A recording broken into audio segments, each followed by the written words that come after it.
sinyalnya oke ya, dimanapun kita berada sinyalnya oke, kuotanya cukup. Ya nanti kalau misalkan kuotanya kurang minta aja ke Pak Dekan. Pak kuotanya ngabisin nih gara-gara Pak Tama minta on. Kita kan udah lama nggak ketemu di kampus, kawan-kawan yang lain nih satu kelas. Ya untuk mengobati kerinduan kalian satu dengan yang lainnya, coba di-on-kan kameranya. Ya biar kita tahu dan saya bisa melihat ya bagaimana Bang Adnan Silmi ini rambutnya. Wah, udah keren kan?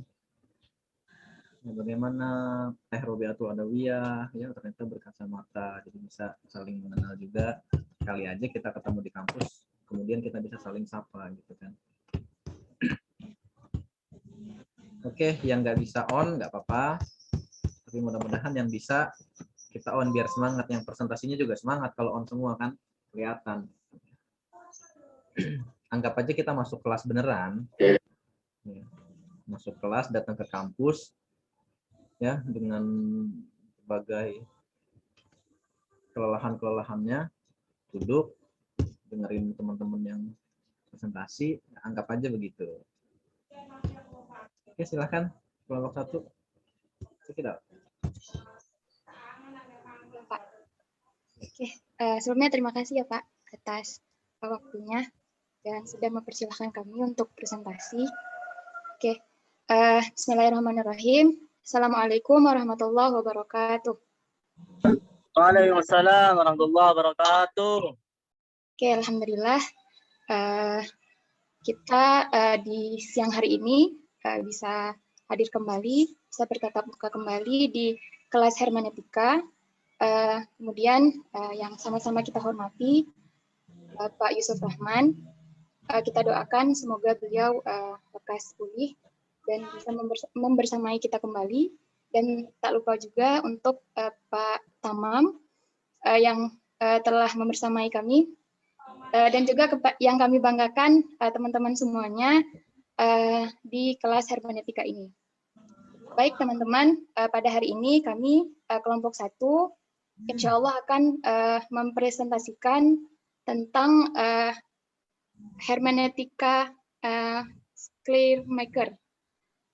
Bapak mohon maaf kalau misalkan pelafalannya salah, mohon dikoreksi. Iya, nggak apa-apa. Nanti sisain saya waktu ya, 20 menit gitu, biar saya ikut komentar juga. Ya, terakhir aja. Ya.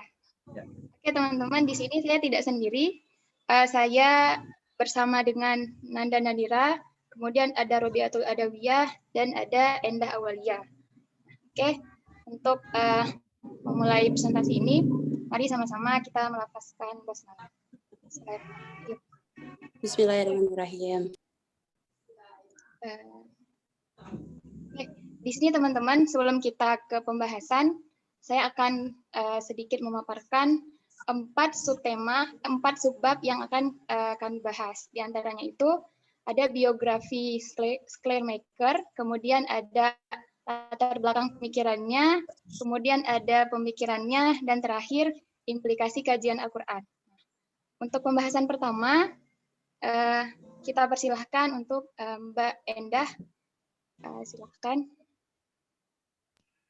Baiklah, terima kasih kepada Saudari Rini. Sebelumnya mohon maaf Bapak dan teman-teman belum bisa on cam karena hotspot, jadi jaringannya ini ya. Maaf banget. Oke, saya Endah sebagai presentator yang pertama. Hari ini kita akan membahas tentang hermeneutika romantis Friedrich Schleiermacher. Ya, kurang lebih gitulah ya pelafalannya. Friedrich Schleiermacher memahami sebagai sebuah seni. Nah, sedikit tentang memahami. Jadi memahami ini tentu berbeda dari mengetahui, karena memahami ini adalah suatu kata yang menyiratkan suatu kemampuan untuk merasakan apa yang dirasakan oleh orang lain.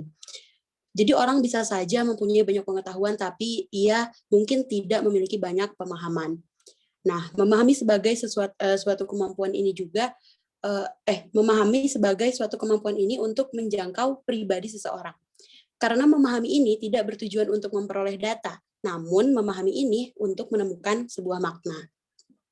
Nah, ketika kita berbicara tentang seni memahami, sebetulnya kita sedang berbicara tentang manusia. banyak hal yang melibatkan proses memahami dalam hidup kita, seperti hubungan antar budaya, antar agama, pernikahan, pertemanan, dan lain sebagainya. Semua tentang persoalan memahami. Nah, selalu ada kesalahpahaman, dan hal ini membuktikan bahwa pemahaman adalah suatu lorong panjang yang tidak pernah selesai, yang harus terus digali.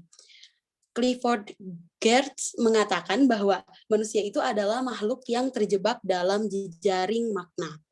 Nah, oke, jadi mungkin itu gambaran dari memahami yang akan kita bahas siang ini.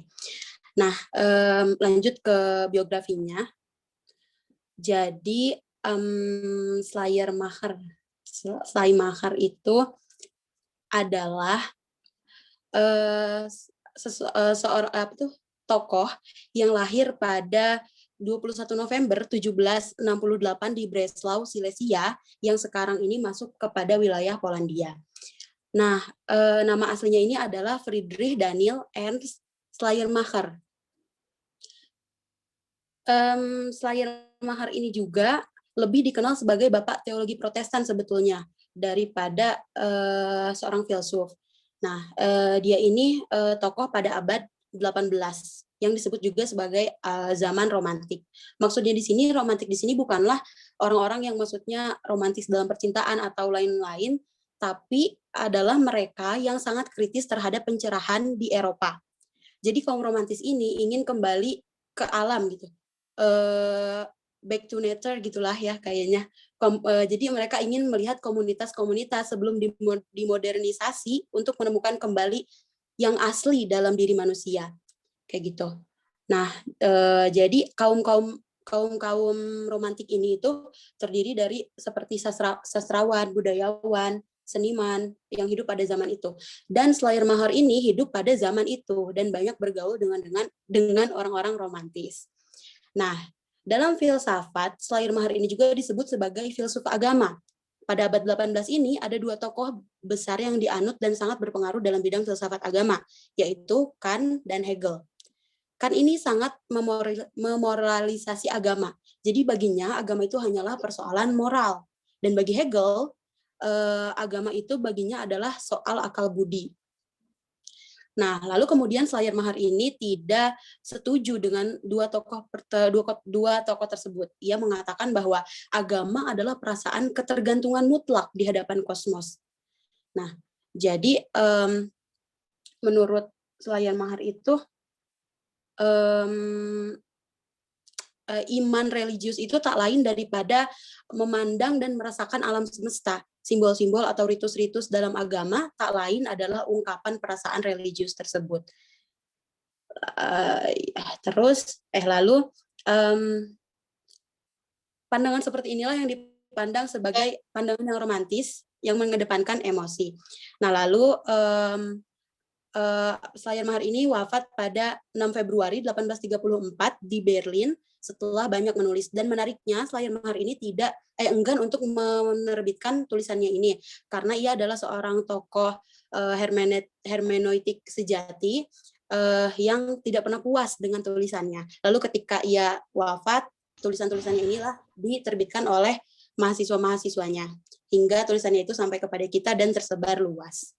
Ya, mungkin sekian dari saya. Mohon maaf apabila terdapat banyak kesalahan. Saya kembalikan kepada moderator. Oke, terima kasih kepada Mbak Endah yang telah menjelaskan ya poin pertama terkait biografi. Oke, teman-teman kita lanjut ke pembahasan kedua, yakni tentang latar belakang pemikiran Schleiermacher ini. Nah, yang akan saya jelaskan sendiri. Oke, bismillah. Nah, jadi teman-teman, hermeneutika Schleiermacher ini berawal dari pergerakan romantik awal, di mana pergerakan romantik awal itu adalah sebuah babak revolusi kehidupan intelektual ya di Eropa Pusat.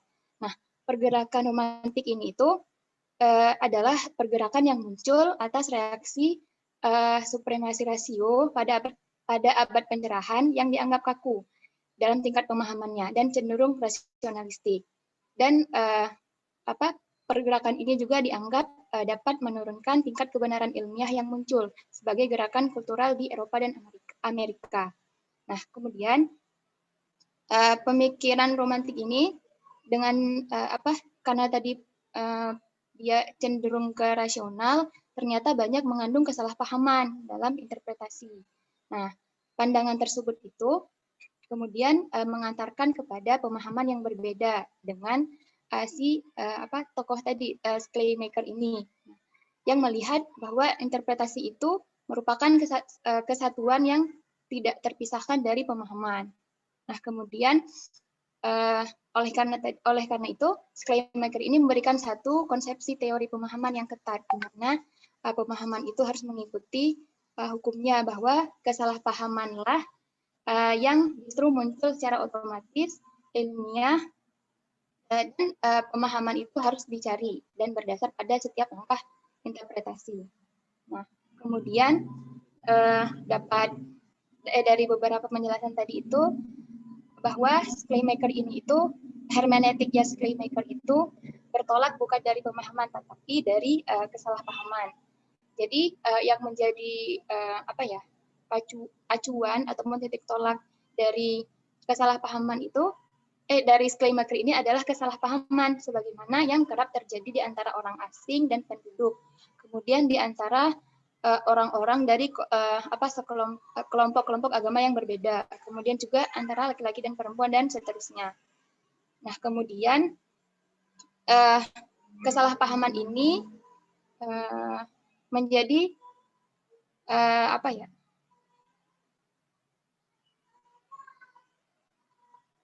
Nah, kemudian kesalahpahaman yang yang tadi itu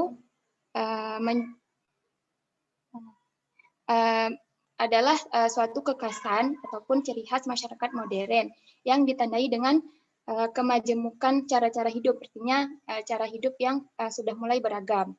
Nah, dengan kata lain itu adalah dalam masyarakat modern terjadi kesalahpahaman umum, atau ya apa yang disebut oleh Schleiermacher itu dengan kesalahpahaman sebagai hal yang sudah barang tentu. Nah, kemudian dikatakan oleh Schleiermacher, mengapa ada kesalahpahaman itu? Nah, kemudian ia berkata bahwa itu adalah karena prasangka. Karena menurut Schleiermacher itu, bila kita mementingkan perspektif kita sendiri sehingga salah memahami maksud pembicara atau penulis, maka kita telah berprasangka terhadapnya. Nah, kan tetapi di sini Schleiermacher itu membatasi ya kesalahpahaman itu.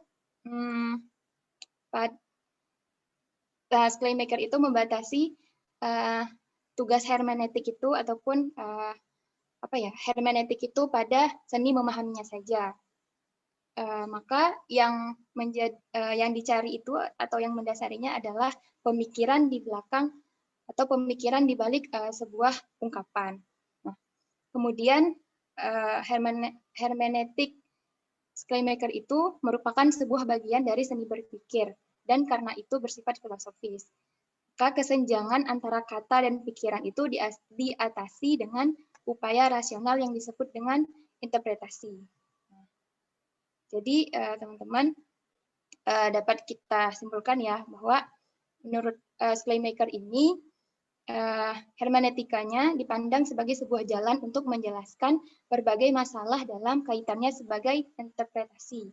Oleh karenanya tolak pemikiran Schleiermacher ini adalah pemahaman terhadap seluruh ungkapan, ya, seluruh ungkapan, baik itu lisan ataupun tulisan. Artinya dalam sebuah kegiatan memahami itu pasti akan selalu ada konversi antara pendengar dan pembicara. Artinya pendengar dan pembicara itu saling berkaitan. Seperti itu. Demikian penjelasan singkat tentang latar belakang pemikiran hermeneutika Schleiermacher. Mohon maaf apabila banyak kekurangan. Oke, selanjutnya ke pembahasan ketiga, yakni tentang memahami pemikiran hermeneutika Schleiermacher ini yang akan dijelaskan oleh Rabi'atul Adawiyah. Kepada Buya, disilahkan. Ya, sebelumnya terima kasih kepada moderator yang telah memberikan waktunya untuk saya melanjutkan presentasi ini. Lanjut aja. Yang di sini kita bagian ketiga, yakni memahami pemikiran hermeneutika Schleiermacher ini. Nah, di sini bagi Schleiermacher, hermeneutika itu merupakan sebuah teori pemahaman. Nah, karena pokok pemahaman adalah sebuah teks yang ditulis melalui sarana bahasa, maka bahasa hadir sebagai bagian penting dari keseluruhan sistem hermeneutikanya. Bahasa berkaitan dengan kebudayaan, maka ketika kita melakukan upaya untuk memahami suatu teks, berarti sama aja kita berupaya untuk memahami suatu kebudayaan. Nah, kemudian bagi Schleiermacher, tidak sama caranya dengan memahami kebudayaan sendiri. Tentu kita mempunyai cara berbeda ketika kita memahami kebudayaan selain dari kebudayaan kita sendiri. Nah, hermeneutika Schleiermacher adalah sebuah hermeneutik universal. Kenapa?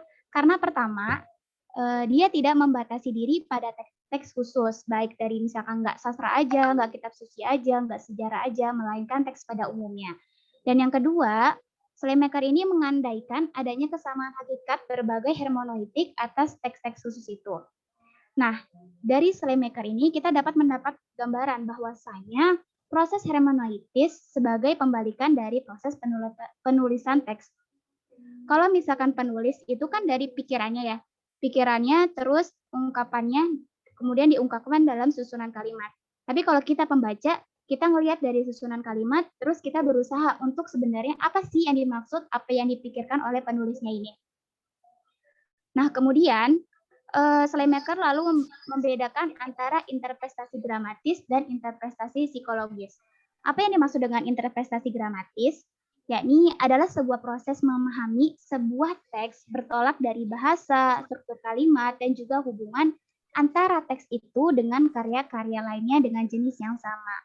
Bila interpretasi gramatis menempatkan teks dalam kerangka objektif, interpretasi psikologis justru memusatkan diri pada sisi subjektif teks tersebut. Yang dimaksud yaitu dunia mental penulisnya. Nah, jadi yang dicari di sini adalah individualitas si pengarang gitu. Nah, kita sebagai pembaca seolah-olah mengalami kembali pengalaman penulisan teks tersebut. Nah, jadi menurut Schleiermacher ini nih, kita harus menempatkan diri kita baik secara objektif maupun subjektif dalam posisi pengarang. Apa yang dimaksud dengan subjektif? Subjektif itu yaitu upaya menangkap pribadi khas penulis. Nah, itu pun juga harus dilengkapi dengan yang objektif, yaitu bagaimana tentang situasi lingkungan di luar diri penulis yang oleh Schleiermacher disebut bahasa atau gramatik. Kemudian, dalam hermeneutik Schleiermacher mengenal pula adanya lingkaran hermeneutik, yakni adalah hubungan dialektis antara bagian-bagian dan keseluruhan teks. Seseorang tidak dapat memahami bagian-bagian tanpa memahami keseluruhan. Begitupun sebaliknya. Kita nggak bisa memahami keseluruhan kalau kita tidak memahami bagian-bagian. Seperti halnya kayak kata dan kalimat. Gimana kita mau memahami kata tersebut kalau misalkan kita nggak tahu kalimat itu tuh apa gitu. Begitupun sebaliknya, kita memahami kalimat ya gimana kalau kata-katanya itu nggak tersusun dan maksud kata tersebut tuh apa gitu. Jadi saling melengkapi. Karena apa? Karena itu maka interpretasi psikologis dan interpretasi gramatis itu saling mengandaikan dalam memahami teks. Kita tidak bisa mulai dari satu titik tolak belakang, entah bagian atau keseluruhan, atau keseluruhan doang tapi bagian enggak, melainkan bagian-bagian dan keseluruhan itu secara serentak saling menjelaskan sehingga makna itu bisa ditangkap oleh kita.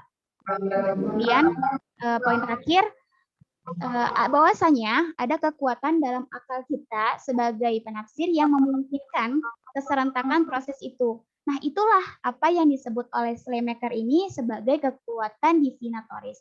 Yang dimaksud dengan memahami secara divinatoris di sini adalah memahami teks dengan cara mengambil alih posisi orang lain, penulis tersebut maksudnya, agar dapat menangkap kepribadiannya secara langsung. Mungkin itu saja yang bisa saya jelaskan ya. Saya kembalikan kepada moderator.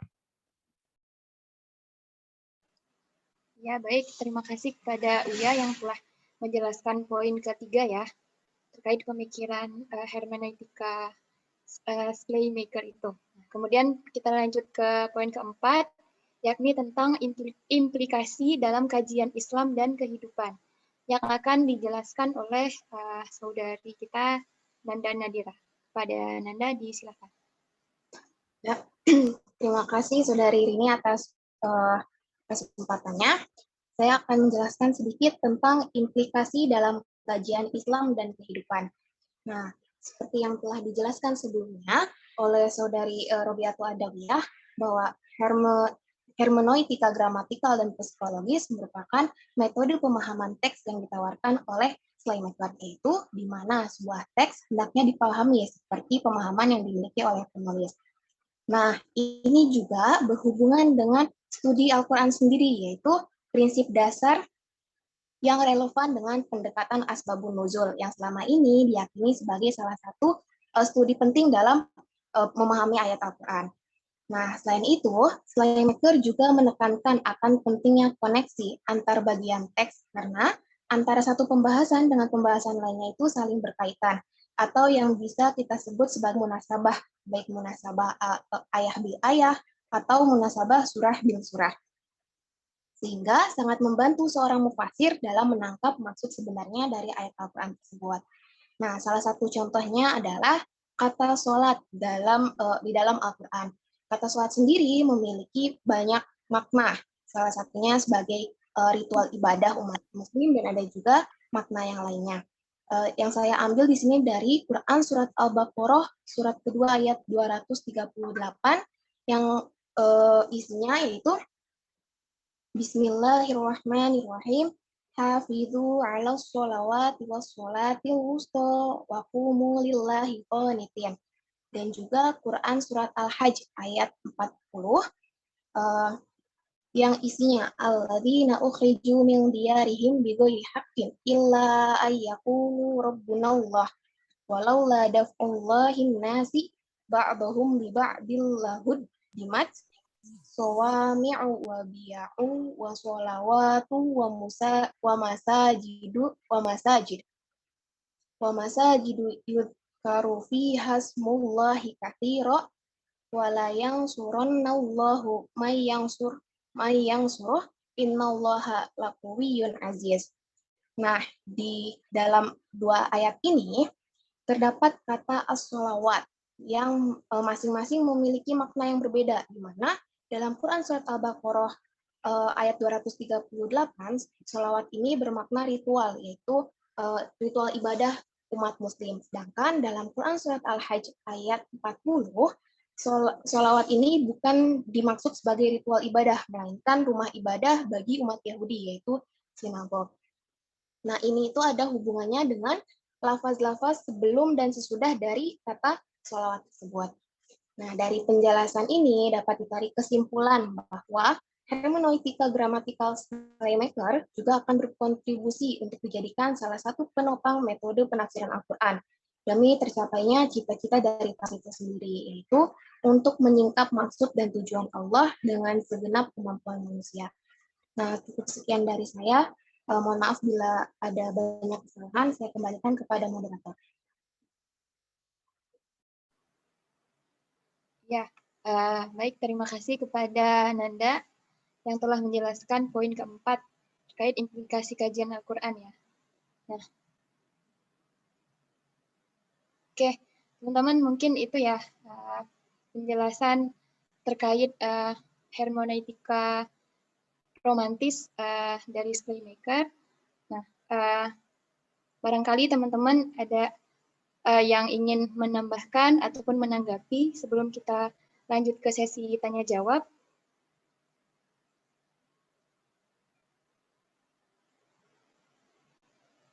Oke, sepertinya tidak ada ya. Oke, kita langsung ke sesi tanya jawab. Oke, teman-teman, apakah ada yang ingin bertanya terkait penjelasan pada hari ini?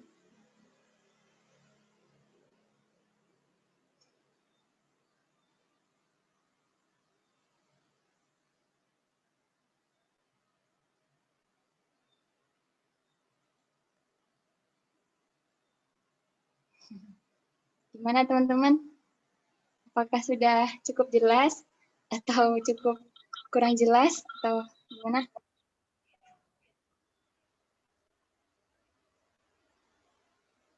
Rahmatullah ingin bertanya. Wah, saya disuruh nanya. Apa? Mic-nya hidup? Enggak. Oh, ya udah. Ya udah, saya berusaha untuk menanyakan. Oke, saya mau menanyakan perihal ini saya dipaksa nanya apa gimana nih? Saya mau menanyakan perihal latar belakang pemikiran hermeneutika dari Schleiermacher ya. Apa tuh namanya Schleiermacher apa gimana? Yaitu sepemahaman saya tadi saya baca itu latar belakang pemikiran hermeneutikanya itu dari kesalahpahaman. Berarti itu kan sebuah kesalahan yang sudah tidak bisa dapat dipahami sehingga menjadi sebuah teori dan interpretasi. Itu gimana maksudnya itu? Saya masih kesulitan untuk mencernanya. Apa emang saya yang kesulitan atau memang penjelasannya kurang gimana? Oke, itu saja mungkin. Terima kasih. Yang lain bisa ditambahkan oleh Bung Bukhari. Oke, terima kasih ya pertanyaannya. Oke, teman-teman kita tampung dulu ya. Teman-teman yang lain ada yang ingin bertanya?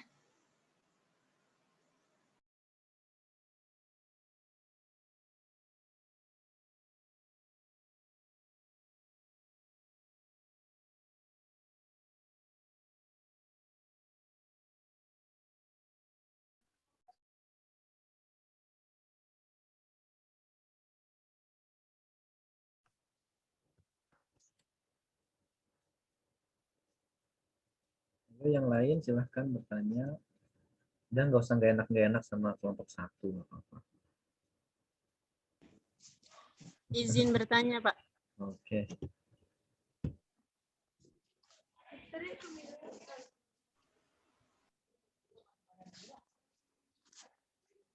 Ya, Eh, silakan. Pertanyaannya, apakah ada kelompok-kelompok tertentu yang tidak setuju dengan pemikiran Schleiermacher ini? Jika ada, apa alasan mereka tidak setuju? Sudah, terima kasih. Oke, terima kasih ya pertanyaannya.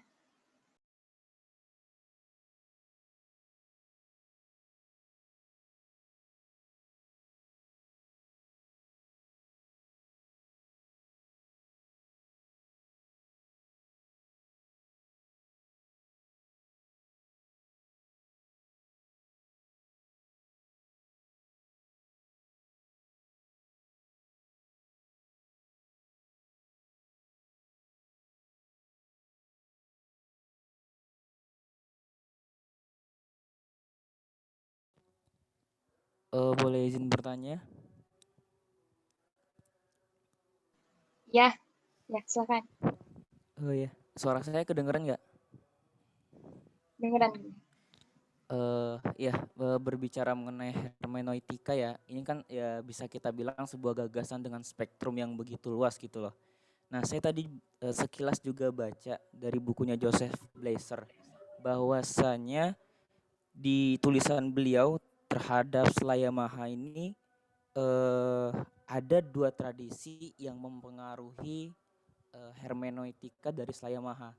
Di antaranya yang teman-teman sampaikan tadi tentang romantik ya atau romantisisme, kemudian ada juga yang namanya transidental. Nah, boleh nggak dijelasin ini apa gitu? Tadi apa? Antara? Romantisisme sama transidental. Ya, oke.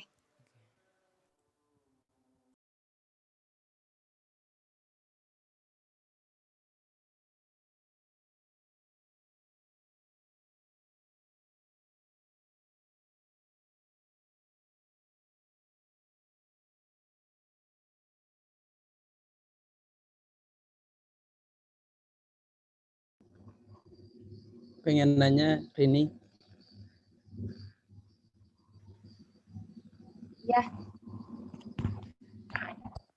Itu kan menurut playmaker itu kan terjadinya suatu masalah itu kan karena kesalahpahaman tuh. Jadi supaya kita tidak kesalahpahaman itu bagaimana caranya itu? Ketika kita ya bertemu dengan orang itu lain ngelihat kita itu bagaimana caranya supaya kita tidak kesalahpahaman gitu. Iya, baik. Terima kasih ya pertanyaannya. Mungkin kita cukupkan dulu ya teman-teman pertanyaannya. Ya Rini.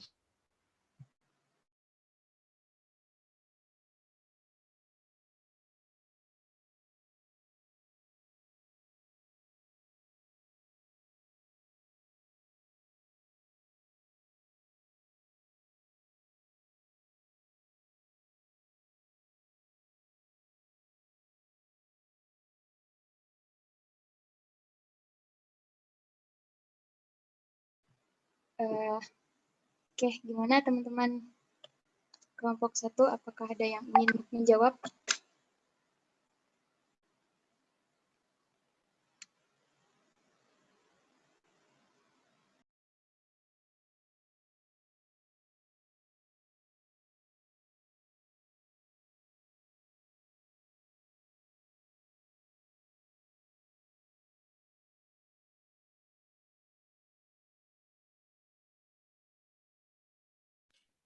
Mungkin sedikit jawab yang punya Rahmatullah ya.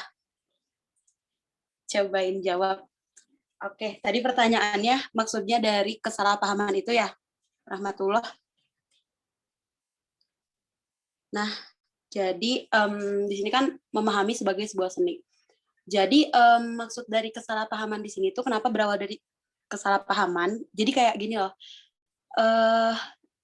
Persoalan hermeneutiknya Schleiermacher ini tuh dimulai jadi kayak gini misalnya. Jadi bukan bertolak belakang dari kayak ada orang Jawa sama orang Jawa berantem misalnya kayak gitu.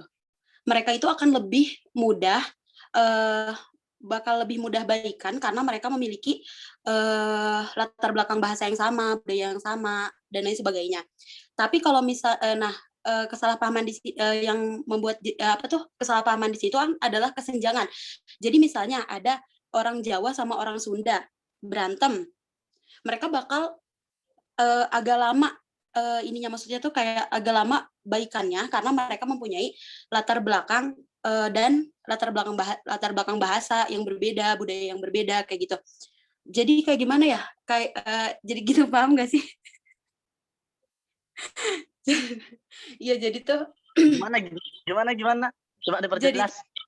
Soalnya kesalahpahaman bisa menjadikan sebuah teori itu gimana maksudnya?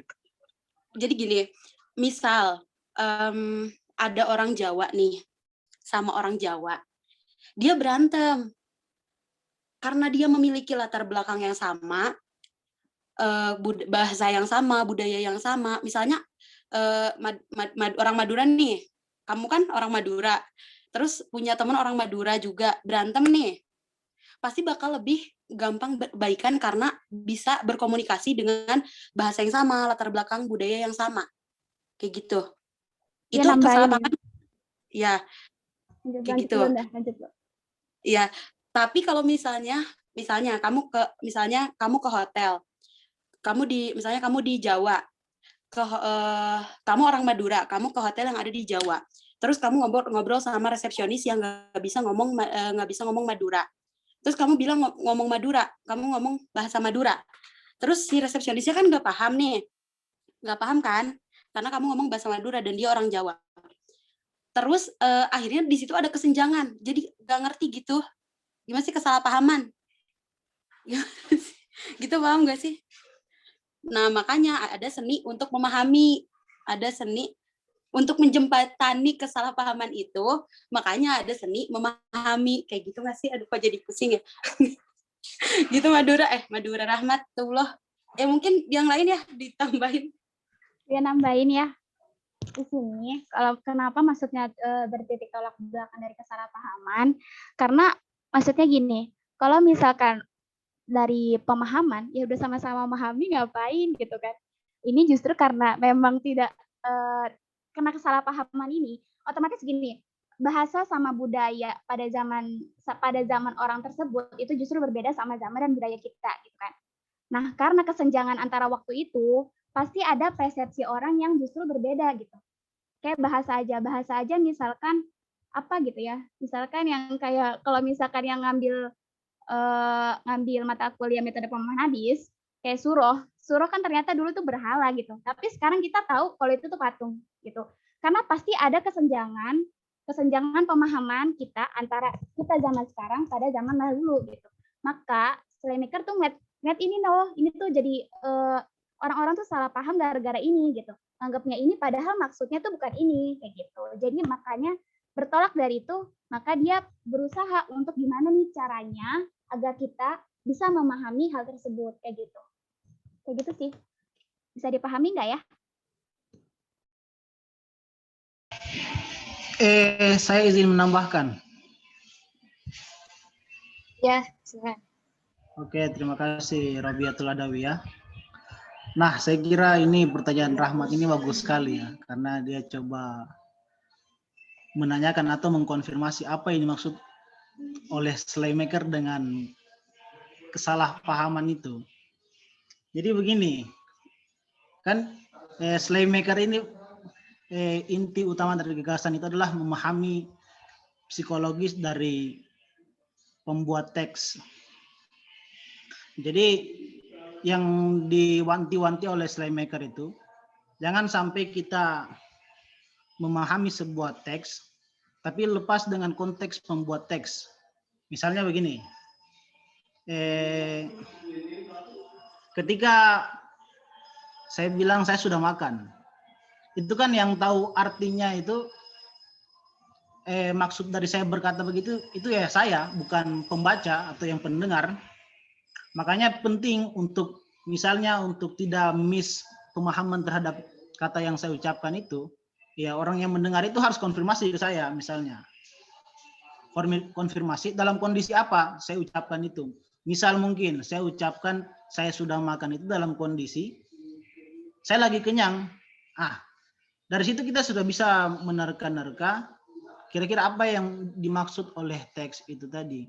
Sama seperti di Al-Quran sebenarnya. Ada mufasir itu namanya Muhammad Asad. Sebenarnya secara tidak langsung dia sebenarnya menerapkan metode yang digelar sama Slaymaker ini. Karena dia dalam memahami kata-kata Al-Quran tidak pakai kamus bahasa Arab yang sekarang, tapi dia coba ke perkampungan Badui yang bahasanya itu lebih dekat dengan Al-Quran pada masa turunnya. Jadi dia paham itu kondisi bahasa itu. Mungkin seperti itu Rahmat. Jadi dicoba pahami konteks sesuai dia diucapkan oleh penulisnya. Artinya tidak dipahami dalam konteks kita sekarang. Ini metode Slaymaker ini sangat penting saya untuk kita yang memahami orang di masa lalu misalnya. Kita ingin pahami gagasannya At-Tabari atau Al-Qurtubi, itu tidak bisa kita dengan menerka-nerka dengan keadaan kita yang sekarang, tapi kita coba lihat sejarah hidupnya, lihat apa yang pengaruhi dia, dan situ kita tahu apa yang kemudian menjadi maksud dari ucapan dia. Seperti itu.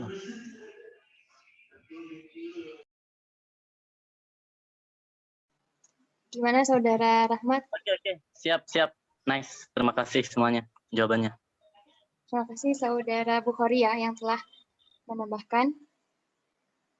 Oke, kita lanjut ya ke pertanyaan selanjutnya. Tadi, saya izin menjawab ya yang tadi terkait pertanyaannya Vendra yang tentang romantisisme dan transidental ya. So yang saya baca bahwa romantisisme itu sebuah gerakan gitu ya dalam filsafat itu yang fokusnya itu ke rasional ataupun ke yang fokus ke rasional. Nah, tadi itu kan dikatakan Vendra bahwa hermeneutika Slaymaker ini juga ada kaitannya dengan masih mementingkan hal yang bersifat transidental. Bukan begitu ya, Vendra?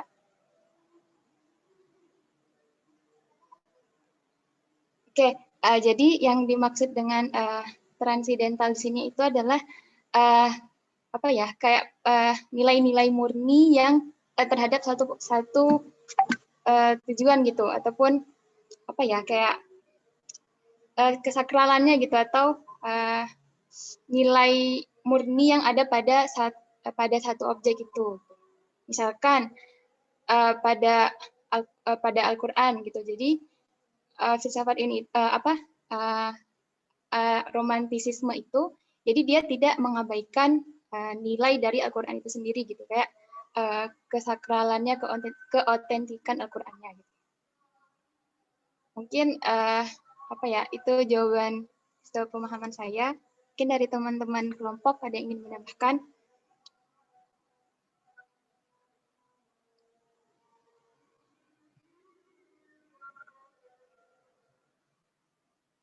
Atau dari Saudara Vendra, maksudnya yang saya jelaskan itu nyambung nggak ke pertanyaannya? Sebenarnya otak saya lagi mikir-mikir juga sih.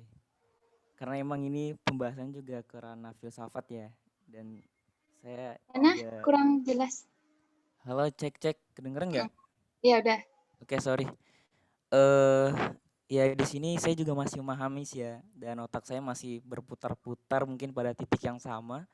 Dan karena emang kajian ini juga sedikit berkaitan dengan ranah-ranah filsafat ya. Jadi kita nggak bisa juga memahaminya secara teks langsung. Tapi ya kalau emang cuma dibaca, apa yang saya baca ya saya belum puas sih ya. Cuman saya masih rada bingung sih bagaimana cara memahaminya. Ya, oke. Mungkin dari teman kelompok 1 ada yang ingin menambahkan?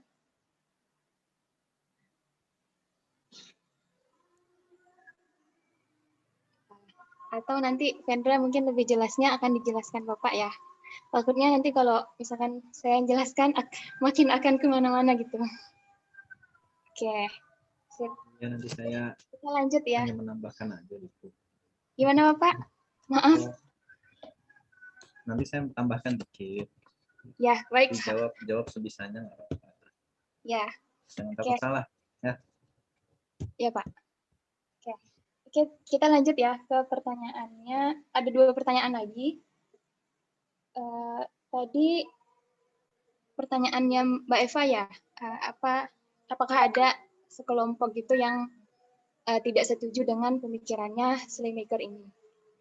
Oke, barangkali teman-teman kelompok 1 ada yang ingin menjawab. Kalau pertanyaan satunya lagi apa ini? Yang terakhir? Yang ready ya, itu yang gimana mengatasi kesalahpahaman itu. Kayaknya tadi udah dijelaskan sama Bu Hori ya. Kayaknya masih nyambung ke yang tadi. Atau kalau misalkan Nanda mau menambahkan, silahkan. Sama aja sih sama penjelasan dari Bu Hori. Ya, 2 hal penting itu yang dari hermeneutika gramatikal sama psikologis. Jadi nggak mungkin kan Slaymaker itu membuat membuat teori tanpa adanya apa ya maksudnya tanpa adanya tanpa adanya hasil gitu. Jadi untuk mengatasi kesalahpahaman ya seperti tadi penjelasan dari Mori, kita harus juga memahami bahasanya, memahami teksnya, juga memahami latar belakangnya atau psikologisnya. Ya hampir sama kok. Terus sama pertanyaan yang Eva yang bertentangan ya, bertentangan dengan pemikiran yang Slaymaker tentang itu ya, hermeneutika gramatikal dan psikologisnya, atau pertentangan yang mananya? Tadi Mbak Eva bisa diulangi? Kalau di sini sih saya cuma menanyakan pertentangan pemikirannya doang sih, Mbak. Oke. Kalau pertentangan pemikirannya, kalau untuk yang hermeneutikanya sayanya kurang untuk lebih jelasnya. Tapi ada tentang pemikiran Slaymaker yang ditentang oleh pandangan Kant dan Hegel tentang rasionalitas belaka. Nah, kalau Kant dan Hegel itu lebih mengutamakan tentang rasionalitas, sedangkan menurut Slaymaker berpandangan bahwa tentang hakikat agama itu sebagai perasaan ketergantungan mutlak di hadapan alam semesta. Maksudnya, dia itu lebih mengungkapkan perasaan-perasaan religius dalam ritual-ritual keagamaan. Nah, itu yang saya dapat tentang pemikirannya, tapi bukan secara hermeneutika gramatikal dan psikologisnya ya. Ini tentang rasionalitas belakanya. Itu yang saya dapat. Mungkin teman-teman lain ada yang mau nambahin.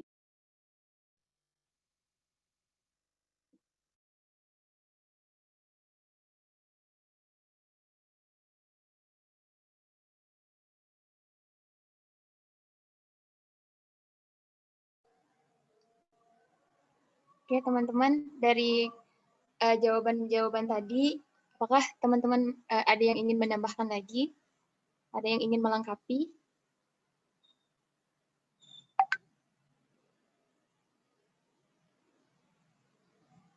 Oke. Sepertinya cukup ya. Gimana Bapak? Langsung ke Bapak atau Kita sampai jam berapa sih? sampai berapa ya? 16.30 ya? Ya, Oh, kalau lima. nggak salah 16.30. 16.30. Rumah ya. Ya.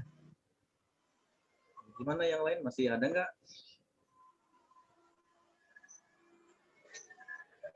Nggak apa-apa kalau yang lain masih ada, silakan. Kalau nggak ada ya nanti saya masuk.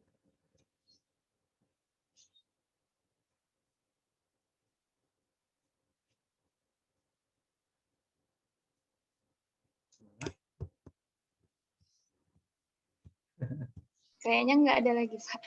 Oke, ya udah. Saya komentar ya. Nanti aja ditutupnya. Mana? Tutup dulu nanti aja deh. Setelah saya aja nutupnya ya. Baik, terima kasih. Ini bisa kesempatan komentar. Sebenarnya amanah dari Pak Dekan juga, katanya presentasinya dikomentari. Terserah Pak Tama mau komentar apa. Oke lah. Nah, oleh karena itu di sini saya mau komentar dua hal ya. Yang pertama soal teknis presentasinya dan yang kedua soal substansi diskusi kita. Hari ini materinya saya maker. Kita teknis dulu. Ini punten ya kalau saya komentar ya. Jangan sakit hati dulu. Nanti saya pulang dari kampus ada yang begal, bahaya ini.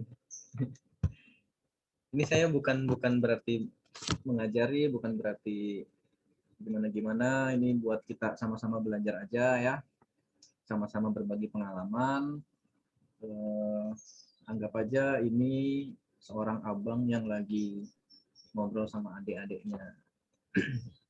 Masalah teknis presentasi, overall presentasinya udah oke nih. Apa yang dijelaskan oleh kelompok 1 ya, baik oleh Teh Nanda, Robi Atul, Terini maupun Endah itu udah sangat baik. Sedikit banyak sudah bisa memberikan kita pemahaman yang terhadap materi Schleiermacher ini, apa dan bagaimana konsepnya, kemudian relevansinya seperti apa. Hanya saja ada beberapa catatan yang perlu dibenahi. Ya, yang pertama nggak ada PowerPoint.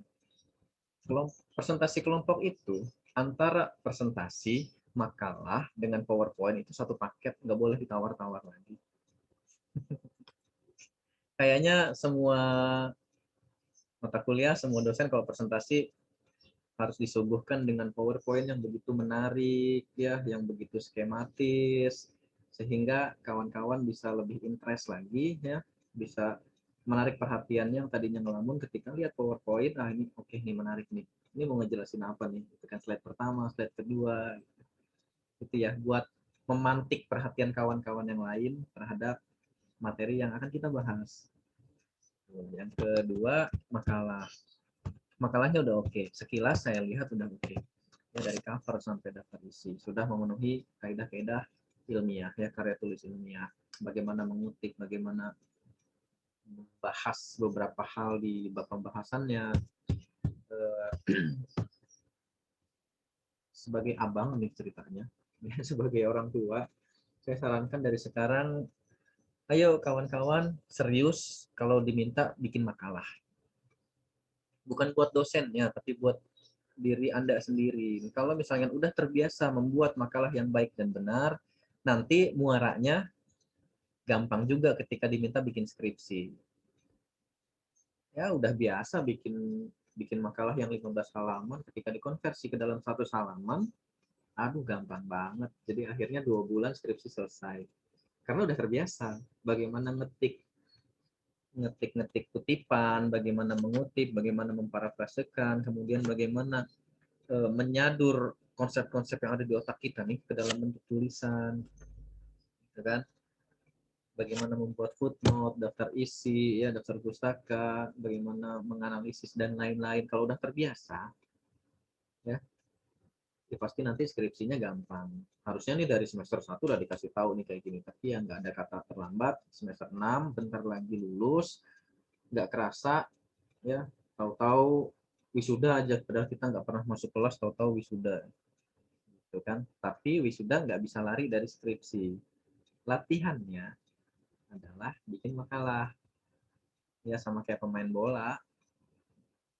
Skripsi itu tandingnya nanti di pertandingan yang sesungguhnya, latihannya ya di stadionnya sendiri, itu sama aja. Finalnya adalah ketika kalian skripsi dan latihannya bikin makalah.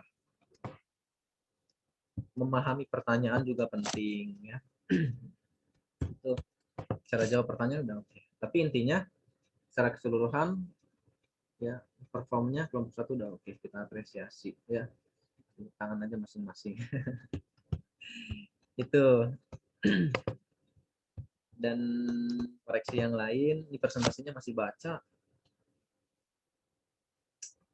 Ya, presentasi itu bukan baca, ya presentasi itu menjelaskan, memaparkan, mendeskripsikan apa-apa yang kita paham dengan bahasa yang paling sederhana yang kita bisa. Kita ini lagi ngomongin orang, ya lagi gibah. Dari awal kuliah ini sampai akhir kayaknya kita ngomongin orang terus. Nah, ceritain ke teman-temannya kayak kita lagi ngomongin orang aja. Nggak perlu dibaca. Gitu. Karena dengan kita ceritain dengan bahasa yang paling kita kuasai, nanti kawan-kawan akan bisa lebih paham nih. Kira-kira gimana konsepnya, contoh-contohnya, sediain yang banyak juga, biar bisa lebih paham. Itu penting tuh, kalau baca, saya yakin semua di kelas ini bisa baca. Dikasih aja makalahnya, terus baca. Langsung kita sesi tanya jawab, kan nggak asik kayak gitu ya. Jadi cerita, ya menceritakan. Nah, kayak curhat aja. Curhat ngomongin galau, ngomongin siapa gitu kan. Atau nyeritain drama Korea ke temennya. Seperti itu ya presentasi. Bisa dilihat kalau seminar nasional atau seminar-seminar lain itu kan nggak ada pemateri yang baca ya. Paling juga kalaupun baca ya baca PowerPoint ya. Dikit sekali gitu kan. Ini koreksi aja nggak apa-apa. Nanti yang baik-baiknya ditingkatkan, dosa-dosanya untuk kelompok yang selanjutnya, kelompok 2 dan selanjutnya jangan diikutin. Diperbaiki pelan-pelan nanti di kelas yang lain, di semester yang lain. Buat latihan juga presentasi ketika skripsi, sidang skripsi. Kalau sidang skripsi baca diberhentiin, saya yakin. Saya kasih tahu aja nih. Baik Pak, skripsi saya judulnya adalah tafsir bla bla bla bla bla bla, tapi baca ini nggak nyampe 5 menit udah diberhentiin sama penguji. Udah berhenti, saya juga bisa baca Mbak, ngapain dibaca lagi, jelasin aja. Daripada digituin, mending latihan dari sekarang. Ya, ya kita belajar bareng-bareng lah ya. Udah jangan sakit hati. Berkah nanti ilmunya. Harus ikhlas. Nah yang kedua, oke kita masuk ke substansi materi aja ya pelan-pelan. Saya bukan mencoba menambahkan atau mengajari atau menggurui ya, sedikit melengkapi aja dari apa-apa yang ditanyakan, apa-apa yang dijawab, apa-apa yang dijelaskan. Saya perhatikan dari awal penjelasan kelompok 1 udah oke banget. Dia udah sangat memaparkan bagaimana dan apa pentingnya konsep hermeneutik Schleiermacher ini, kemudian bagaimana relevansinya dengan misalnya tadi kajian dalil-dalil tertentu ya. Itu udah oke. Saya hanya menambahkan sedikit. Saya nggak tahu nih Pak Dekan 2 pertemuan sebelumnya masih tahu apa tentang hermeneutik. Ya. Hanya saja perlu dipahami ya, kalau belajar hermeneutik itu pasti banyak banget pro dan kontranya. Ya, karena banyak kontroversi-kontroversi di dalamnya, banyak kecurigaan-kecurigaan tertentu.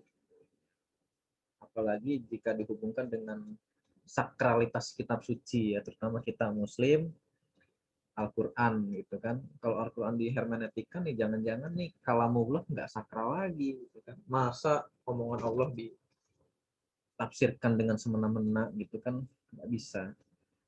Tapi pelan-pelan belajar hermeneutik, kita harus buka pemikirannya dulu bahwa hermeneutik ini jangan kita ambil sebagai metode untuk menafsirkan Bible. Ya, memang awalnya dulu kan hermeneutik dipakai untuk menafsirkan Bible, menafsirkan kitab suci ya, kitab suci Taurat ya, dan lain-lain, karena udah bercampur mereka. Karena waktu itu kaum reformis Kristiani sadar ternyata kitab suci mereka itu nggak murni-murni amat, sehingga perlu dihermeneutikkan. Nah, kalau dalam konteks ini, hermeneutik nggak pas diterapkan di Quran, karena Quran udah final. Tapi kita nggak bahas itu. Kita tidak bahas hermeneutik di kamar itu. Tapi kita akan lebih jauh ngobrolin hermeneutik pada ranah hermeneutik sebagai filsafat pemahaman. Ya, bagaimana caranya kita memahami dunia? Bagaimana caranya kita memahami fenomena kemanusiaan? Makanya penting. Ya memang Quran itu sudah final, mutlak kalamullah. Tapi tetap kebenaran atas tafsirnya adalah masih relatif juga. Karena masing-masing ahli itu boleh menafsirkan kebenaran-kebenaran yang ada di dalam Al-Quran itu. Dan boleh pakai kacamata hermeneutik. Nggak masalah. Ya, kalaupun ada kontroversi lagi, ya bisa dijelaskan lebih lanjut, bisa diobrolin lagi lebih lanjut. Karena dalam filsafat juga, kebenaran itu kan nggak final ya. Kebenaran itu in the making. Bergerak terus, nggak pernah final. Ya, kalau misalnya kebenaran final, ya udah bumi ini atau kehidupan kita nih sebagai manusia ya kiamat aja. Ya, mau apa lagi karena udah final gitu kan. Kayak final Liga Champion. Suaranya kecil, yang lain terdengar nggak suaranya nih?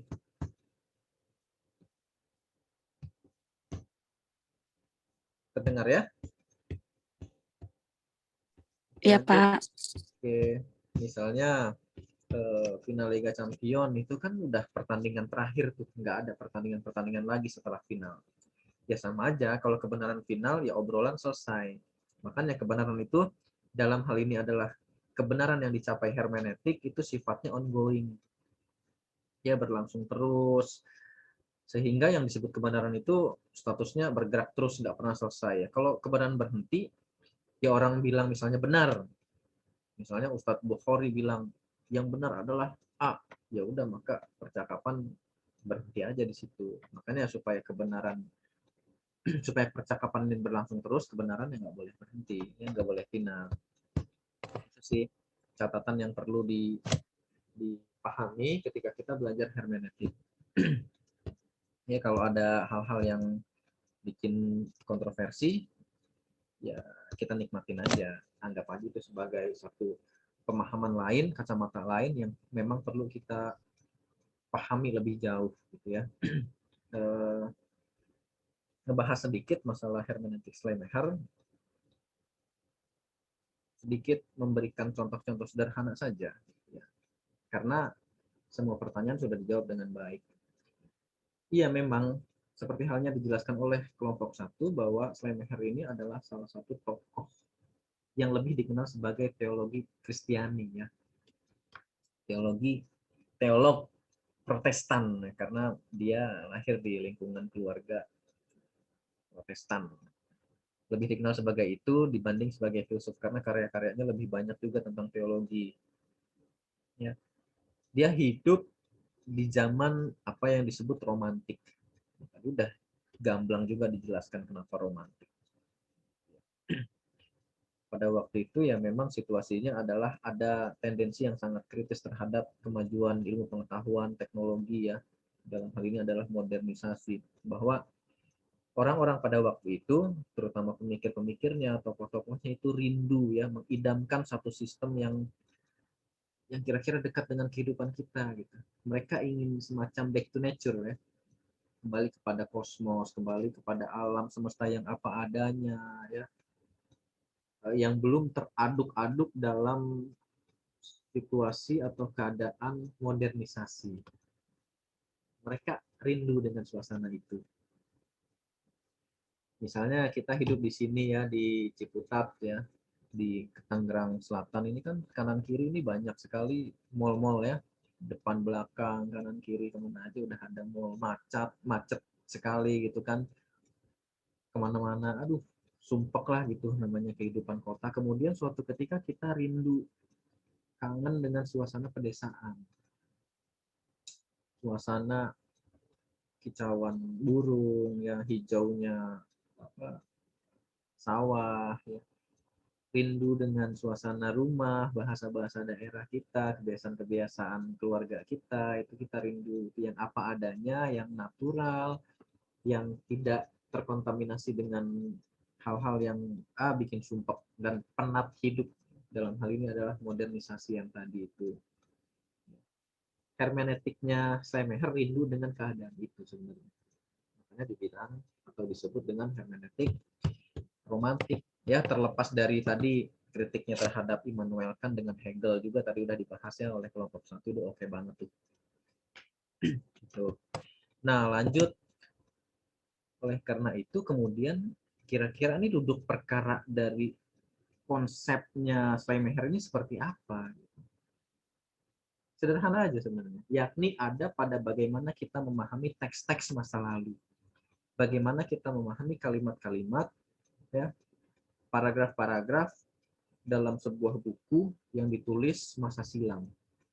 Ya, kita nggak ada di zaman itu, gitu kan. Nah, persoalannya adalah kemudian muncul ada pada yang dinamakan kesenjangan. Kita kan nggak hidup di masa lalu, kita nggak mungkin ke sana, bahkan sedetik kemudian, sedetik yang lalu, kita nggak mungkin bisa balik lagi. Ini kan kesenjangan ini jauh sekali ya. Nah, persoalan dalam memahami teks-teks kuno itu bisa disederhanakan jadi memahami apa yang dikatakan dalam konteks bahasa, dalam hal ini adalah tulisan, dan memahami apa yang dikatakan sebagai sebuah fakta dalam pikiran manusia, dalam hal ini adalah pengarangnya. Jadi di satu sisi kita harus paham tulisan, di sisi lain kita harus paham kondisi atau situasi ketika penulisnya nulis buku itu. Ya misalnya tadi disinggung bukunya R.A. Kartini ya, kalau di dalam ceritanya Budi Hardiman, Seni Memahami, habis gelap terbitlah terang. Apakah teks-teksnya atau ungkapan-ungkapan tulisan itu merepresentasikan pikirannya? Ya. Apakah bukunya itu mewakili semua konsep yang ada di otaknya, atau justru sebaliknya gitu? Kalimat-kalimat itu justru mendistorsi pikiran gitu, justru bikin mengerucut apa yang ada di dalam konsep di otaknya itu. Kalau kata Aristoteles kan justru sebaliknya. Apa yang kita pahami dalam konsep itu tidak mungkin secara 100% kita sadur ke dalam bahasa ucapan, apalagi tulisan, pasti mengerucut ya. Misalnya nonton Avenger nih 2 jam ya, The End, Avenger, wah keren banget tuh film. Kita cerita nontonnya sama, filmnya sama, judulnya sama, tokohnya sama, alur ceritanya sama. Tapi ketika ya, Mbak Rini cerita dengan Ustadz Reddy cerita ke temennya itu pasti beda. Kenapa beda? Karena pemahaman yang ditangkap ketika nonton film Avenger itu akan berbeda juga. Dan kemudian kemampuan untuk menceritakan ke temannya juga beda. Jadi nggak mungkin 100% dalam 2 jam itu alur cerita filmnya tersampaikan dengan seluruhnya 100%. Itu kata Aristoteles. Nah, intinya kan di situ, inti soalnya tuh di situ. Ternyata ada dialektika antara dunia lahiriah, teksnya, dengan dunia mental penulisnya. Katanya, tadi disinggung juga ya oleh kelompok 1, ya kalau nggak ada kesenjangan ini, maka nggak perlu ada hermeneutik. Gitu kan. Schleiermacher bilang begitu. Adanya hermeneutik dan dinilai penting hermeneutik ya karena ada kesenjangan yang tadi. Karena hidup kita bertitik tolak dari situasi tanpa pemahaman, dari situasi kesalahpahaman, ya, bahwa kesalahpahaman itu menjadi cara hidup di masyarakat. Kita kan beda nih. Anda dengan saya beda, ya, budayanya berbeda, keluarganya berbeda, tempat tinggalnya berbeda, bahasa berbeda, dan lain-lain berbeda, gitu kan. Nah, kalau semuanya orang itu asing, ya lantas bagaimana kemudian? Karena kita hidup ini kan di dunia yang serba berbeda dan beragam. Nah, disinilah letak sangat terbuka kemungkinan konsekuensinya adalah timbul kesalahpahaman yang tadi. Gitu ya. Karena apalagi kalau misalkan kita ngobrolin teks budaya kita yang beda dalam zaman hidup yang sama aja kita udah berbeda gitu ya. Kita sama-sama hidup di zaman milenial nih. Tapi budaya saya dengan budaya Ustadz Reddy itu pasti beda. Kecuali kita sama-sama Sunda. Nah, tadi disinggung juga oleh kelompok 1. Kalau orang-orang Sunda berantem sama orang Sunda katanya gampang akurnya. Begitu juga Jawa dengan Jawa, Madura dengan Madura. Katanya gampang karena budayanya sama. Bahasanya sama. Mau ngomong kasar gimana juga sama pemahamannya. Madura sama Madura berantem gitu kan, atau Sunda sama Sunda berantem. Coba orang Solo yang begitu halusnya bertutur kata berantem sama orang Medan. Selesai itu hidupnya orang Solo. Gak bakal cepat berhenti itu berantemnya karena beda bahasanya. Menurut orang Medan bahasa yang begitu udah halus banget. Gitu kan? Tapi belum tentu untuk orang Solo. Ya, atau orang-orang yang lain gitu kan. Wah, ini kasar banget bahasanya. Ya, saya pernah punya teman juga dulu waktu kuliah S1 dulu. Ada teman saya di kelas 2 orang dari Medan, ya, Batak, Protestan. Yang presentasi teman saya dari Solo, kebetulan mantan putri Solo. Ya, begitu anggun, begitu halus, ya. Dan dia ya ningrat lah ya, turunannya juga.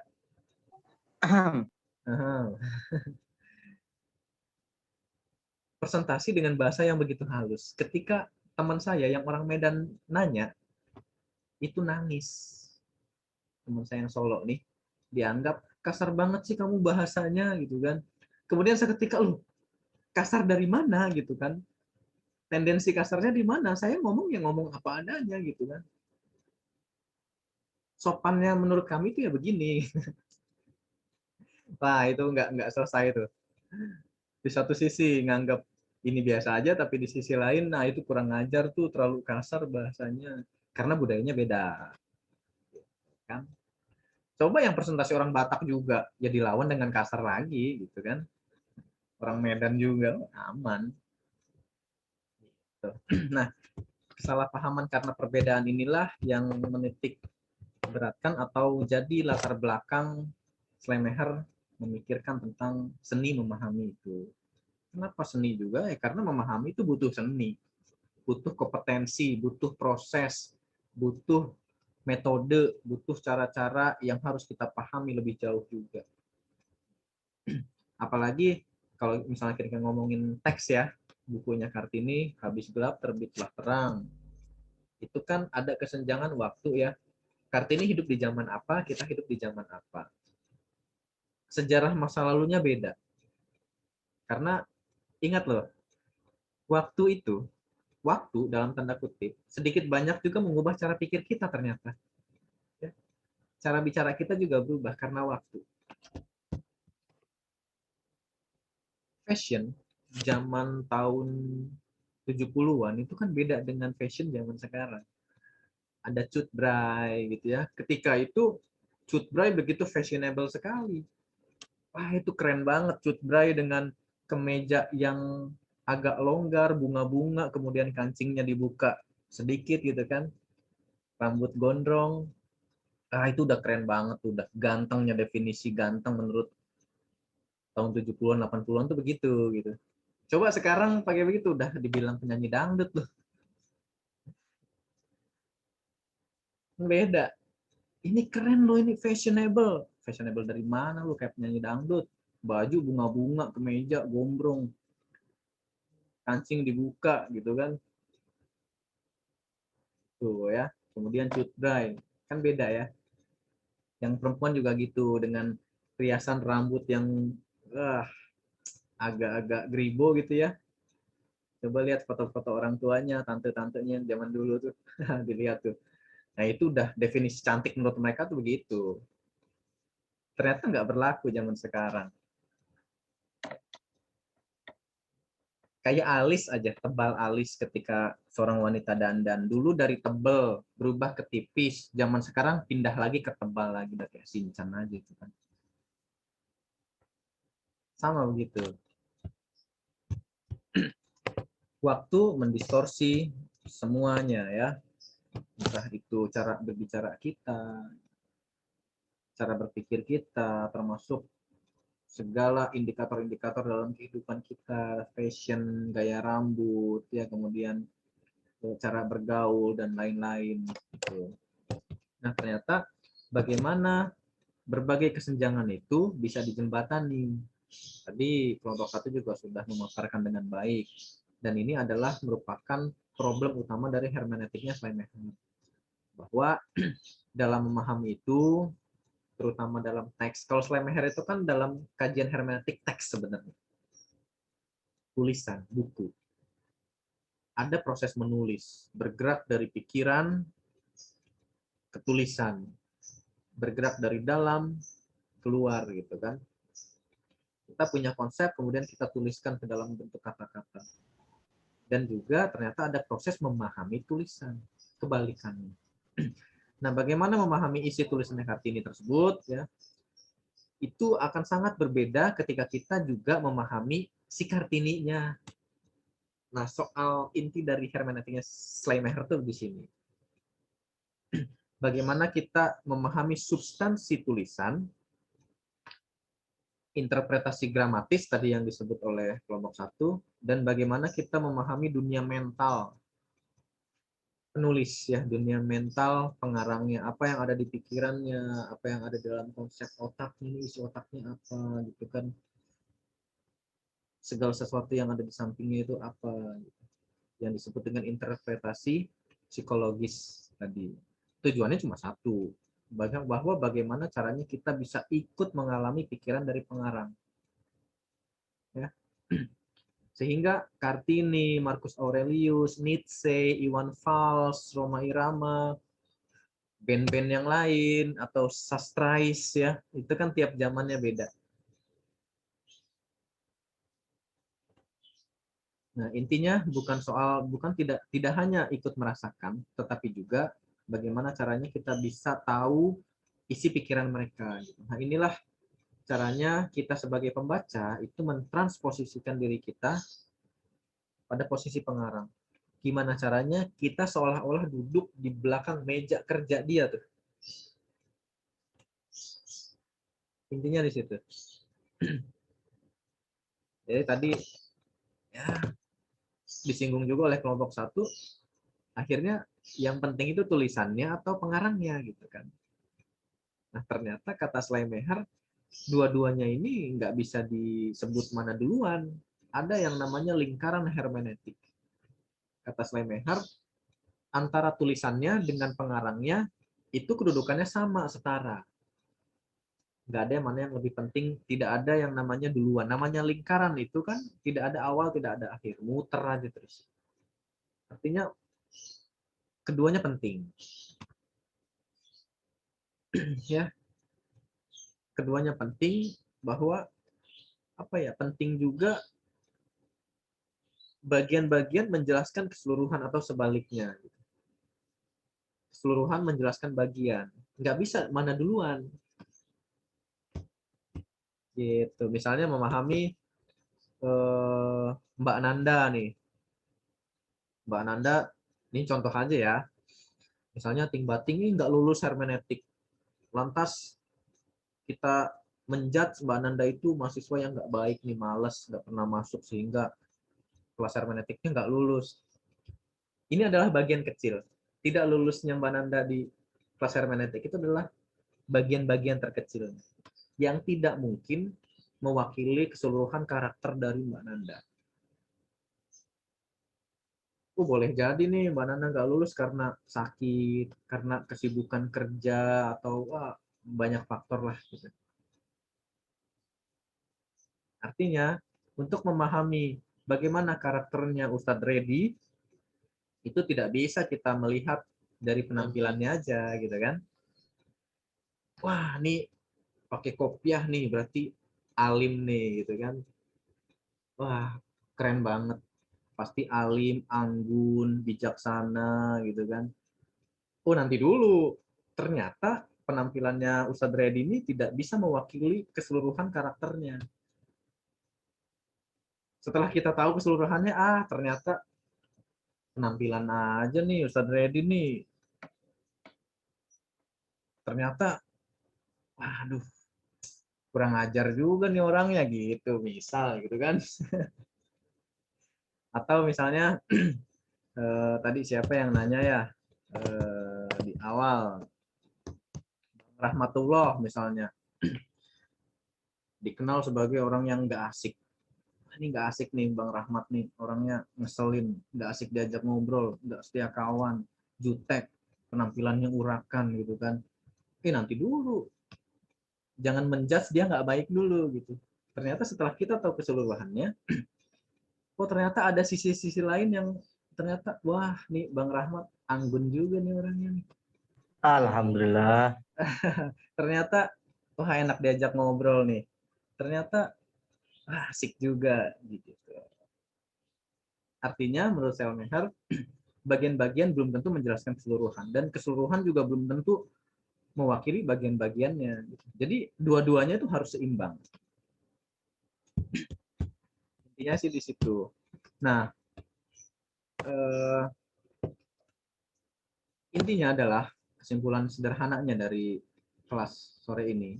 Jadi memahami teks menurut hermeneutiknya Schleiermacher itu dengan cara mengambil alih posisi penulis supaya kita bisa menangkap kepribadiannya secara langsung.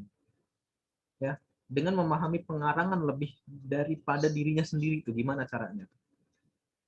Katanya kalau kita udah bisa mencapai posisi itu, lebih paham dari pengarangnya, kita akan menemukan objektivitasnya. Bisa menghadirkan kembali makna asli di masa lalu seobjektif-objektifnya. Kan karena interpretasi itu sesuatu yang objektif dan memang mereproduksi makna aslinya. Ini kan ambisi dari Schleiermacher nih. Tapi ternyata ada kritik juga. Tadi ada pertanyaan juga kan. Ada yang mau kritik? Banyak sekali. Tiap tokoh pasti dikritik oleh tokoh selanjutnya. Bahwa nanti dulu, objektif dari mana dulu. Belum tentu dong, bukan berarti pembaca atau penafsir itu bisa lebih benar dari penulis. Gitu kan. Lebih objektif itu belum tentu benar juga. Tidak berarti benar gitu kan. Ini kan kritiknya nih. Tapi ingat, kalau kita ambil konsepnya Schleiermacher bahwa pada saat penulis itu menulis karyanya, ternyata banyak hal-hal yang tidak disadari. Akhirnya kita sebagai pembaca itu menemukan banyak hal yang memang luput dari perhatian si penulis. Ya. Intinya adalah bagaimana cara kita untuk menangkap makna tersembunyi dalam teks tersebut. Ya, ini yang dinamakan oleh Schleiermacher sebagai melampaui literasi. Literasi memungkinkan kita paham apa dan bagaimana teks-teks atau kalimat-kalimat yang kita baca. Ya, ternyata ini aja nggak cukup. Kita juga perlu memahami siapa dan bagaimana penulisnya. Kita paham banget nih lagunya Iwan Fals misalnya. Lagunya Iwan Fals, Tikus-tikus kantor. Kita paham karena kita satu bahasa Indonesia, liriknya dari bahasa Indonesia. Oh, ternyata ngomongin korupsi nih, ngomongin ini, ngomongin itu. Kita paham melalui teks. Tapi nanti dulu, supaya kita benar-benar bisa mencapai pemahaman yang komprehensif, yang menyeluruh, yang dalam sekali, sesuai dengan di belakang meja kerjanya Iwan Fals, berarti kita harus paham Iwan Falsnya juga. ini kenapa sih Iwan Fals bikin atau lagu-lagunya kritik sosial terus gitu kan. Kita kaji juga dinamika politik, dinamika sosialnya ketika Iwan Fals bikin lagu itu kayak gimana, ada gejolak politik apa gitu kan. Ya, pendidikannya seperti apa, kawan-kawannya seperti apa, kasus-kasusnya ketika itu ada apa, peristiwanya juga seperti apa, itu kita kaji lebih jauh. Nah, karena mungkin aja Iwan Fals luput dari perhatian itu, sehingga sangat memungkinkan kita sebagai pembaca lebih paham maksud dari lagunya Tikus-Tikus Kantor. Nah, penting juga kalau beli buku, kita lihat pengarangnya siapa. Nanti Anda misalnya nyari di toko buku mana ya, tentang hermeneutik, dilihat cover paling belakang itu kan biasanya ada biografi penulis. Itu penting juga kita tahu tuh penulisnya tuh latar belakang pendidikannya apa gitu kan. Misalnya nggak oke dong misalnya gini, Ustadz Reddy sarjana teknik gitu misalnya ya, teknik industri, tapi nulis buku tentang tafsir hadis. Kemudian kita baca biografinya di belakang covernya itu. Loh ini gimana ST sarjana teknik kok nulisnya tentang tafsir? Nah, itu mempengaruhi sekali tuh. Gitu kan.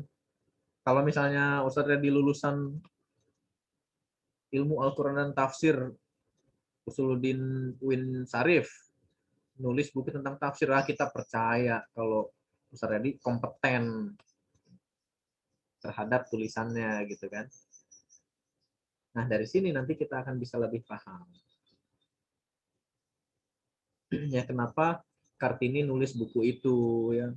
Bagaimana Kartini memaknai definisi tentang perempuan pada masa itu akan sangat berbeda dengan definisi perempuan masa sekarang.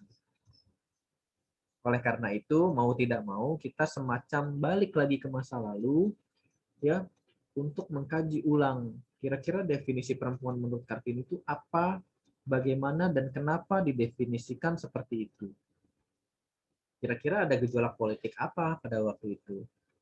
Kemudian kira-kira kulturnya gimana, dinamika masyarakatnya seperti apa, sosialnya seperti apa, kebijakan pemerintahnya seperti apa, sehingga kok sempat-sempatnya Kartini mikir demikian gitu. Intinya kan di situ. Kalau udah bisa, wah, kita tahu maksudnya, oh, pantas. Contoh terakhir, Nietzsche, tahu Nietzsche ya, yang dikenal sebagai tokoh yang ateis, ya kan? Sangat lantang gitu. Friedrich Nietzsche. Bagaimana dia bilang, Tuhan itu udah mati, saya yang membunuhnya. Seketika itu, dia dicap sebagai ateis radikal. Ya semua sepakat bilang kalau dia ateis. Ternyata kalau kita paham lebih jauh tulisannya atau karya-karyanya Nietzsche, oh ternyata ini Nietzsche nggak ateis-ateis amat. Nietzsche bilang begitu, oh ternyata gejolak politiknya berbeda dengan zaman sekarang. Oh ternyata Nietzsche bilang begitu karena waktu itu masyarakat begitu tergantung dengan agama, sehingga kalau muncul penderitaan itu larinya ke doa-doa, ritual-ritual, kepasrahan total kepada Tuhan. Kata Nietzsche, ya kalau mau kaya lo kerja, gitu. Kalau mau keluar dari masalah ya selesaikan, jangan tiba-tiba ngemis minta pertolongan Tuhan. Gitu. Tuhan udah mati. Oh ternyata dinamika sosialnya beda, gitu kan? Akhirnya kita paham kenapa Nietzsche bilang begitu. Atau Einstein, atau Stephen Hawking, ya, Kerbah, Sartre, itu kan dikenal sebagai ateis, tapi ternyata justru konsep pemikirannya mereka jauh lebih paham tentang Tuhan daripada kita yang beragama. Kan kita tertampar juga di situ kan. Itu ya kira-kira begitu ya. Jadi kalau mau paham teks, mau paham tentang wacana-wacana, tulisan-tulisan dalam buku, pakai metodenya hermeneutikanya Schleiermacher, caranya dua. Pahamin teksnya, kemudian pahamin pengarangnya. Gitu aja ya. Sederhananya seperti itu. Gimana? Nangkep? Nangkep, Pak. Nangkep. Oke, Nangkep, sip. Pak. Oke. Ya, mungkin dari saya seperti itu. Ada tanggapan sebelum saya akhiri?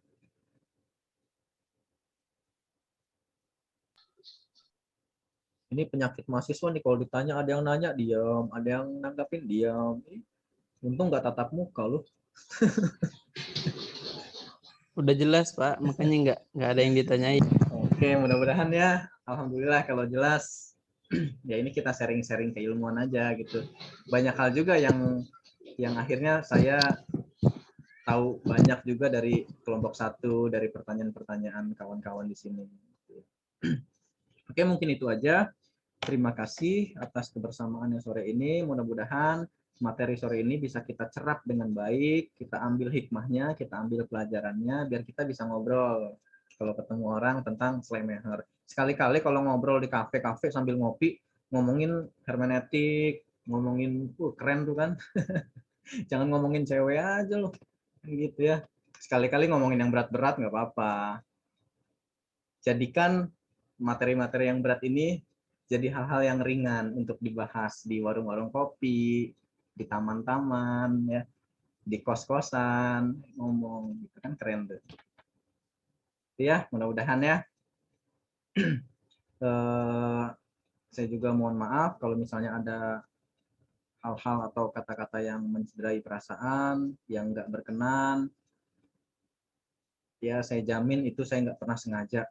Ya, jadi intinya harus ikhlas. Kalau nggak ikhlas percuma. Ini kuliah dari jam 3 sampai sekarang nggak dapat berkah kamu. Ya, ikhlas, senyum. Jadi walaupun membosankan seperti apa tuh dosen, kalau nggak ikhlas nggak bakal masuk ilmunya. Kalau nggak ikhlas, walaupun dosen ngajar sambil salto nih, bentar gue mau salto dulu, nggak bakal masuk, tetap nggak ikhlas. Jadi harus ikhlas. Ya, mohon maaf kalau saya ada kata-kata yang kurang berkenan ya. Sekali lagi terima kasih. Mungkin saya nggak tahu ya minggu depan apakah kita masih ketemu lagi atau tidak, karena ya saya tahunya ini sementara saya gantiin Pak Dekan untuk ketemu Anda di sini. Ya, mudah-mudahan nanti ke depan kita bisa ketemu di lain kesempatan ya. Oke, terima kasih dari saya, cukup dulu. Saya tutup. Ya, assalamualaikum warahmatullahi wabarakatuh. So, silahkan kelompok 1 ditutup.